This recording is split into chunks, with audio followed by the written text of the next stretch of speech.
So guys, കുറേ നാളായാലോ കണ്ടിട്ട് കുറച്ച് ദിവസമായി വീഡിയോ ഇടാൻ പറ്റാത്തത്. അപ്പോൾ എന്തായാലും വാട്ടർ മജീഷ്യൻ്റെ കാര്യം പോക്കായെന്ന് എല്ലാവർക്കും അറിയാമല്ലോ. സോ അപ്പോൾ നമ്മളിന്ന് പറയാൻ വന്നേക്കുന്നത് വൺ പഞ്ച് മാൻ്റെ സീസൺ 3യുടെ റിലീസ് ഡേറ്റ്. അത് പക്ക റിലീസ് ഡേറ്റ് എന്നാണ്. അപ്പോൾ ഈ വരാൻ പോണ ഒക്ടോബർ 12 വൺ പഞ്ച് മാൻ്റെ സീസൺ 3 എന്തായാലും ഇറങ്ങുന്നുണ്ട്.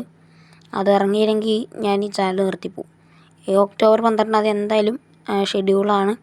ഒക്ടോബർ 12 വൺ പഞ്ച് മാൻ സീസൺ 3 എന്തായാലും ഇറങ്ങുന്നുണ്ട്. കൂടാണ്ട് കിങ്ഡം ഉള്ള ആനിമി, അങ്ങനെ ഒരു ആനിമി ഇല്ലേ, അതിൻ്റെ സീസൺ 6ഉം ഈ മാസം തന്നെ ഇറങ്ങുന്നുണ്ട്. കൂടാണ്ട് ഗൈസ്, നമ്മുടെ ഏറ്റവും വലിയ ഫാൻ ബേസ് അധികമുള്ള ഒരു ആനിമി സീരീസ് ഉണ്ട്, spy X family. Spy X ഫാമിലിയുടെ സീസൺ 3 ഒന്നാമത്തെ എപ്പിസോഡും കൂടിയും അവിടെ റിലീസാകുന്നുണ്ട്. സോ ഇതേപോലുള്ള ആനിമി ഇൻഫോർമേഷനായിട്ട് ചാനൽ സബ് ചെയ്യാനും ആ ബെല്ലൈക്കണം അമർത്താനും മറക്കണ്ട. ബെല്ലൈക്കണം അമർത്തിയാൽ മാത്രമാണ് നമ്മളിടുന്ന വീഡിയോസൊക്കെ നിങ്ങൾക്ക് നോട്ടിഫിക്കേഷനായിട്ട് വരുള്ളൂ. സോ അടുത്തൊരു ലോങ് വീഡിയോയിൽ കാണാം. ബൈ.